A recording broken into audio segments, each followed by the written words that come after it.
People are naturally curious, and the idea of something unexplained or unknown can be intriguing.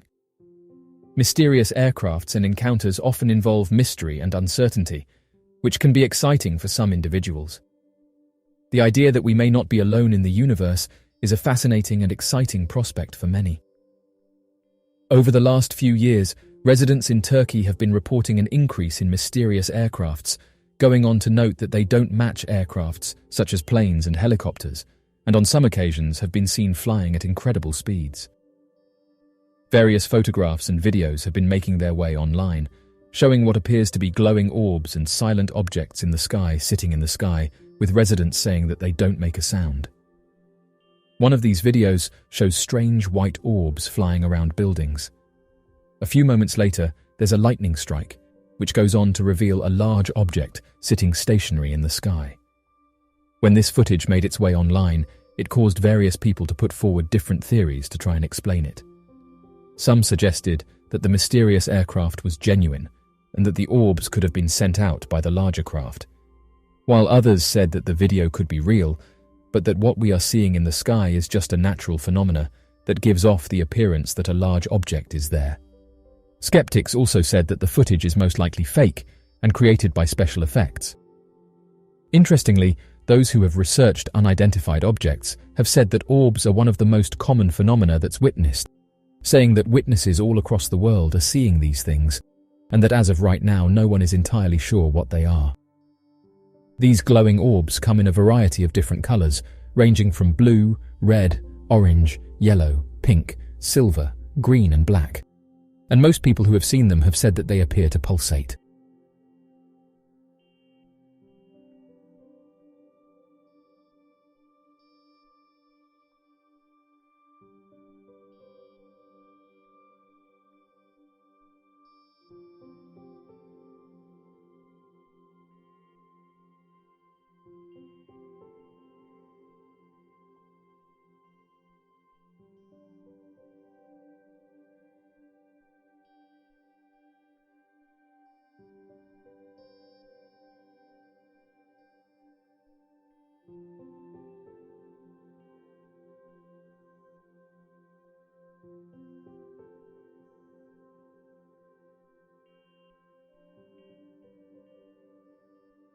Although mysterious flying aircrafts seem like a new phenomena, declassified documents show the exact opposite, and that officials have been aware of these aircrafts for many years now, and in many cases struggle to explain their origins and how they are able to achieve what they do.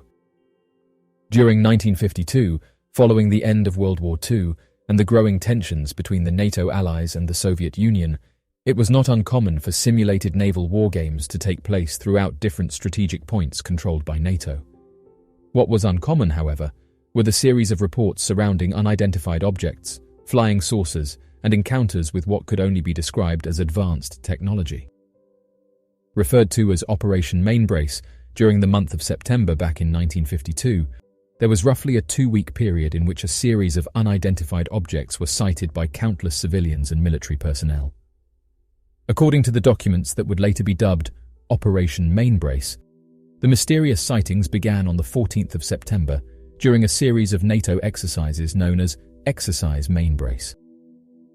Interestingly, this happened only a few months after the sightings of strange crafts were made over Washington, D.C. in the United States. The Exercise Mainbrace included more than 200 naval ships, 1,000 planes, and 80,000 soldiers from several NATO countries, with the purpose of practicing war game-styled maneuvers that would better prepare the NATO allies for a believed to be eventual European attack from the Soviet Union. However, during the exercise, ships were alerted by top Pentagon officials to keep an eye out for mysterious sightings in the area. When later asked to clarify what they meant, the Pentagon officials claimed that their reports were filed in a joking manner and were not military confirmation on the existence of advanced life, a behavior uncharacteristic of naval intelligence and the British government as a whole. Regardless of whether or not the report was filed in a joking manner, a series of unidentified objects would be sighted by military personnel and civilians between the 13th and 25th of September, disrupting the wargame exercises and forcing the Royal Air Force and NATO allies to treat flying saucer reports with grave severity. The first main brace encounter took place on the 13th of September, when the naval captain running a Danish destroyer claimed to have spotted a triangular-shaped object moving across the sky at record speeds that even their most powerful jets could not maintain. The crew of the Danish destroyer confirmed the sightings as well, with Lieutenant Commander Schmidt-Jensen claiming that collected data showed that the craft was moving consistently at 900 miles per hour. Even though the sighting took place at night, the entirety of the crew could see the craft as it emitted a bright blue glow. The second report surrounding the mysterious disruptions was made by the American-owned USS Franklin D. Roosevelt. According to an American newspaper, it reported that a man named Wallace Litwin began to notice many of the crew members running all throughout the ship in a heightened state of alert. Fearing that the exercises had become an attack from the Soviet Union, he began looking for the source of the panic and noticed a large commotion on the deck of the ship. Wallace Litwin wrote that several pilots, flight crew members and top military officials were positioned on the deck, barking orders and pointing at a silver sphere in the sky that appeared to be silently hovering near the ship and following the USS Franklin D. Roosevelt during its exercise. Reporter Wallace Litwin quickly took 4 high-quality colored photos of the round silver object before it disappeared into the distance. When questioned surrounding the images and legitimacy of the claim, the United States government offered the explanation that the craft was nothing more than a weather balloon that had temporarily dipped down near the battleship during the war games. However, these claims would be put into question, as reporter Wallace Litwin recounts that shortly after taking the images of the craft, he had gone below deck and told his fellow newspaper correspondents that he had just shot a flying saucer, acting as if his camera had been a gun. This claim of military action quickly alerted the ship's executive officer, who investigated the claims himself and found that the craft was genuinely not a weather balloon. According to the executive officer, investigations had shown that a weather balloon had not been released that day. When the officer radioed the Midway, the only other NATO-approved ship in the vicinity, the ship also confirmed that no weather balloons were in the air or unaccounted for. Litwin would write the following report. In other words, the skies above this NATO fleet were very carefully observed and nothing flew around overhead unobserved, but I knew that I had taken a picture of what looked like a large ping-pong ball 10 feet over my head. End quote. The United States Project Blue Book investigation team would do a follow-up investigation and provide the report that the object moved too fast to have been a weather balloon. One of the most notable accounts of these sightings would take place on the 19th of September at 11 in the morning, and this was when a large silver-coloured disc-shaped object began following a Royal Air Force Gloucester meteor that had been returning to Royal Air Force Station Topcliffe. Not only did the pilot of the Gloucester meteor confirm his sighting with a number of military ground crew working at the Royal Air Force Station, but several additional reports had also been filed by observers on the ground, alongside civilian reports of the unidentified object trailing the Gloucester meteor. The craft was described as being a silvery circular object and began to descend in a swinging pendulum motion, similar to that of a falling sycamore leaf. However, before the craft reached the ground, observers commented that it rotated on its own axis and then shot off at an incredible sudden speed that looked more like a shooting star. Royal Air Force Flight Lieutenant John Kilburn, with the 269th Squadron, commented saying the following statement: "I have never seen such a phenomenon before. The movements of the object were not identifiable with anything I have seen in the air." End quote. Despite efforts made by the British government, the story of the Topcliffe sighting was leaked to the press and made the headline for the front page edition of the September 20th copy of the Yorkshire Evening Press and the headlines for the September 21st copy of the Sunday Dispatch. As mentioned earlier, this event happened after mysterious aircrafts were seen above Washington. Many people will say that if advanced life forms truly existed, then these visitors from another planet would quickly fly to the leaders of our world and confront them with their concerns or agendas. Depictions from old science fiction movies of the early 1900s showcase this thought more so than others, with props of unidentified objects landing on the White House lawn, filled with alien life attempting to approach the leader of the free world. However, what many are not actually aware of is that back in 1952, this very much proved to be the case. Later referred to by Project Blue Book specialists as the invasion of Washington, D.C. For roughly 8 consecutive days from July 19th to July 27th, the most publicized sightings of mysterious aircrafts took place above the nation's capital. Not only was there a tidal wave of reports that flooded in from the general population, but the reports consisted of high officials and members of the military and air force. One of these reports took place at 11:40 in the evening on Saturday, July 19th, and this was from a man by the name of Edward Nugent. Mr. Nugent was an air traffic controller at the Washington National Airport and detected 7 objects on his radar moving at speeds, flight paths, and directions that no known human craft could have produced at the time. Nugent later wrote the following: "We knew immediately that a very strange situation existed.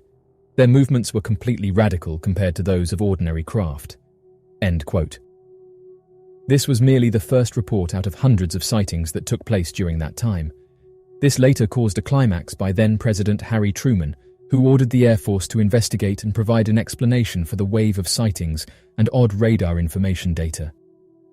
This further led to involvement from the Central Intelligence Agency that worked with the Office of Scientific Intelligence and the Office of Current Intelligence to lead their own investigations into the matter. Given the credibility of the witness reports, the information retrieved by air traffic controllers and radar data specialists, and further investigations led by the Central Intelligence Agency, the existence of mysterious aircrafts seemed certain. Even with the abundance of evidence and eyewitness testimonies, the United States Air Force Director of Operations said the objects were stars. Many spoke out about this explanation and said that countless military officials tracked these objects and said there was no way these crafts were meteors or stars. Nikola Tesla was a Serbian-American inventor, electrical engineer, mechanical engineer, and futurist. He is best known for his contributions to the design of the modern alternating current electricity supply system. Tesla was born in Smiljan, Croatia, then part of the Austro-Hungarian Empire, and studied engineering and physics in Austria and Czech Republic. After working for several years in Europe, he emigrated to the United States in 1884. In 1887, Tesla developed the concept of the alternating current electrical supply system, which is still used today for power transmission and distribution. Tesla also invented numerous other electrical devices, including the Tesla coil, a type of resonant transformer used in wireless communication, and the Tesla turbine, a bladeless turbine that uses fluid to generate power. Tesla was a prolific inventor and held over 300 patents in his lifetime. He also contributed to the fields of robotics, radar, and computer science. Despite his many accomplishments, Tesla struggled financially in his later years and passed away in relative obscurity in New York City in 1943. However, his legacy has endured, and he is widely regarded as one of the greatest inventors of all time.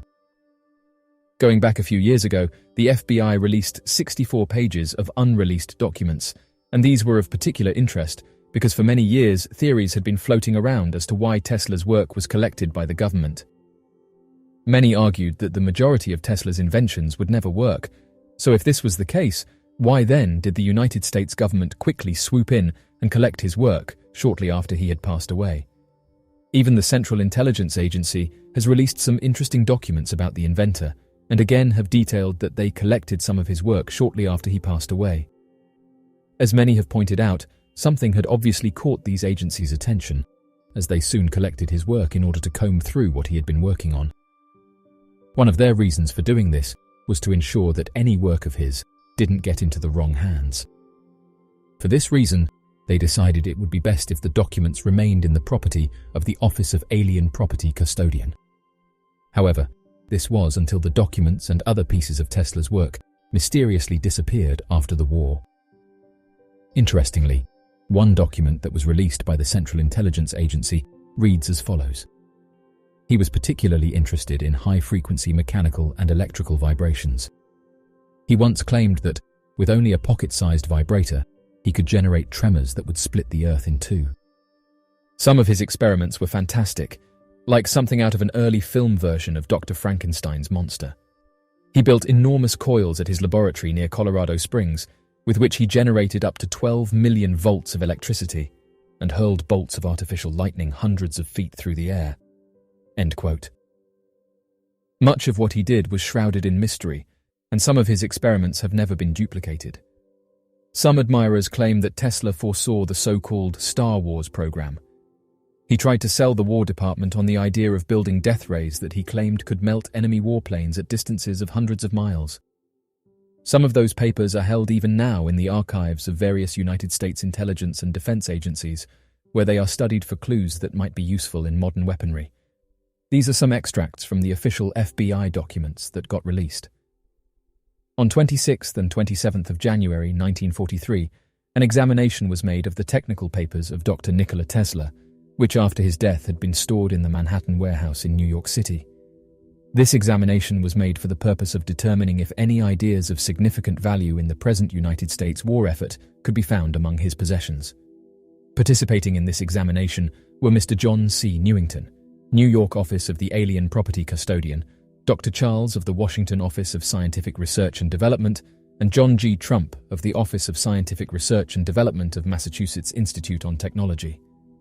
The following papers, which were regarded as typical of Nikola Tesla's writings and thoughts in the period of 1925 to 1942, were removed for the purpose of record and listed below in random order in which they were found, together with a brief individual abstract. Exhibit A: Possibilities of electrostatic generators. An updated article probably written about 1934 discussing the possibilities, as a source of high-voltage DC power, of the Van de Graaff type of electrostatic belt generator. The article states correctly the electrostatic principles employed in this device and points out that suck generators are not suitable for commercial high-powered applications, though of undoubted scientific value.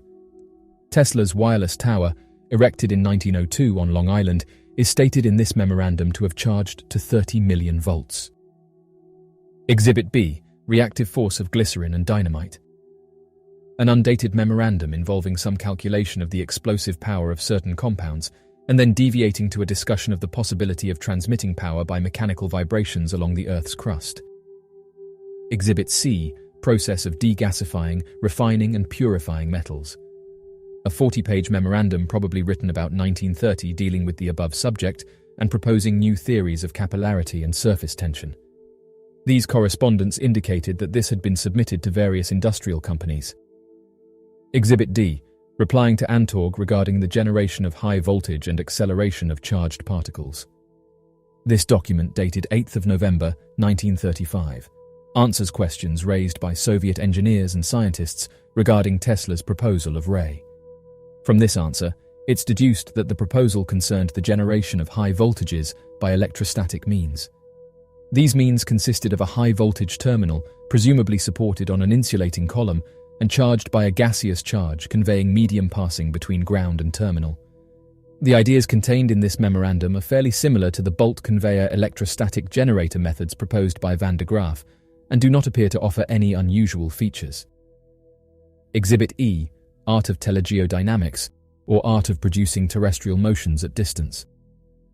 This document, in the form of a letter dated 12th of June 1940 to the Westinghouse Electric and Manufacturing Company, proposes a method for the transmission of large amounts of power over vast distances by means of mechanical vibrations on the Earth's crust.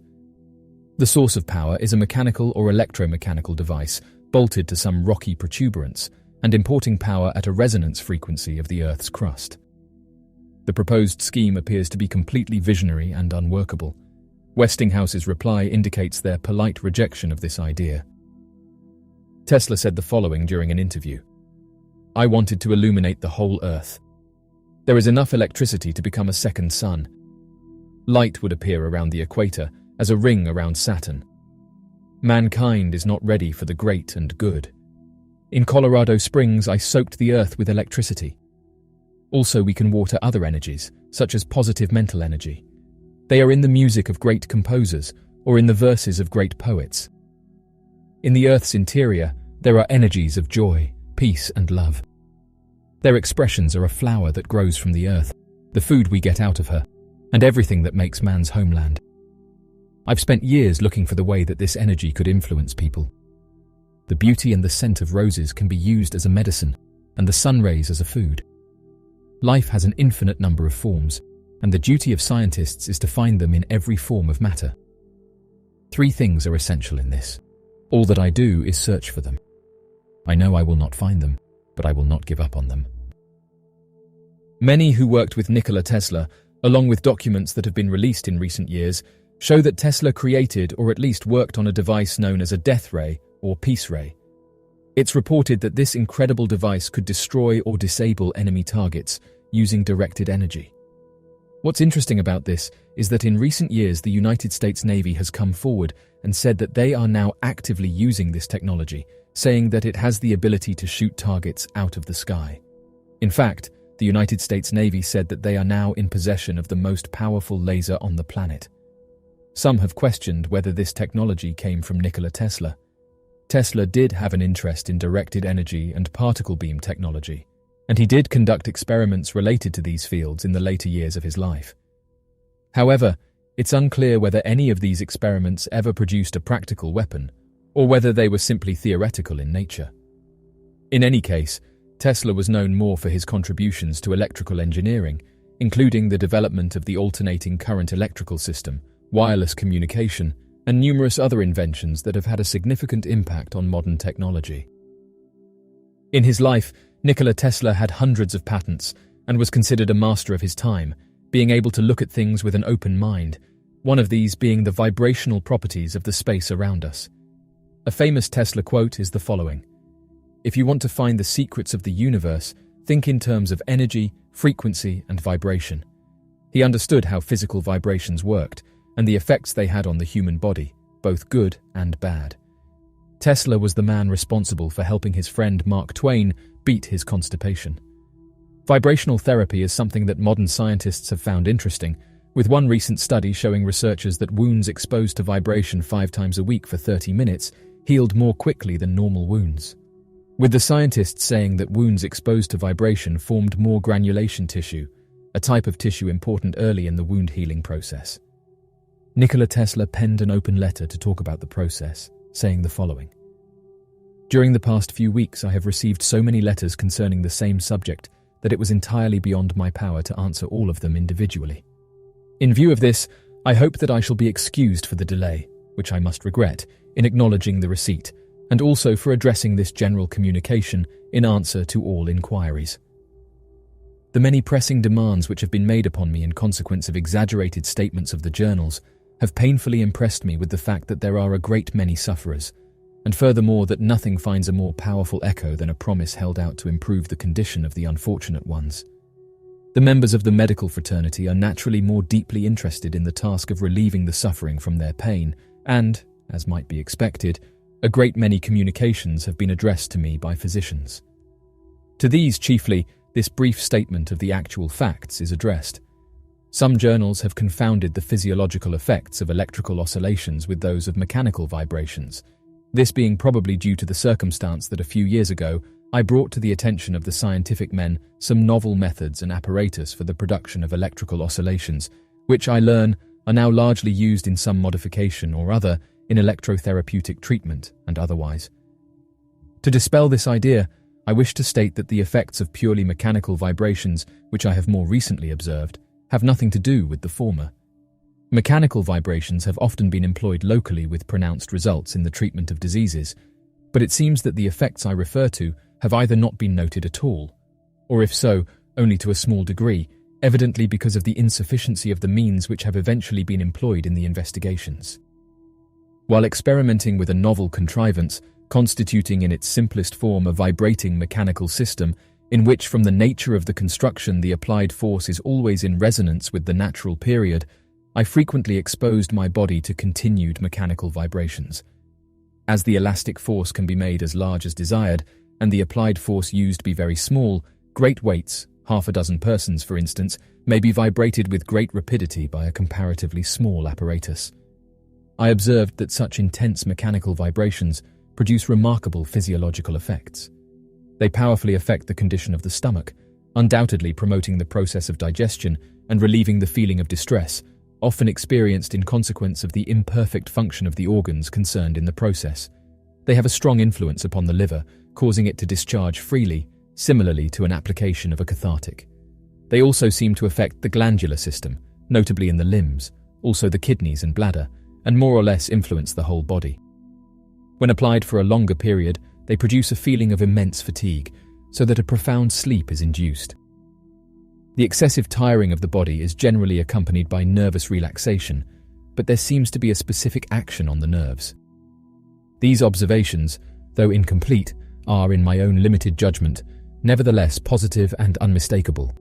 And in view of this, and of the importance of further investigation of the subject, I prepared about a year ago a machine with suitable adjustments for varying the frequency and amplitude of the vibrations, intending to give it to some medical faculty for investigation.